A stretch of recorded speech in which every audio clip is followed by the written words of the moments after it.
You know, Walter, I figure my only hope is that the Big Lebowski kills me before the Germans cut my dick off.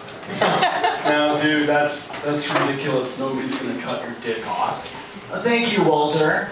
Not if I have anything to say about it. Thank you, Walter. That makes me feel very secure. Come on, that makes me feel very warm inside. Dude. You know, this whole fucking thing, I could be sitting here with just pee stains on my rug. Hey! What's this ARS shit? Huh? What's this bullshit? I don't fucking care. It don't matter to Jesus. But you're not fooling me. You can fool those folks down in the league office, but you don't fool Jesus.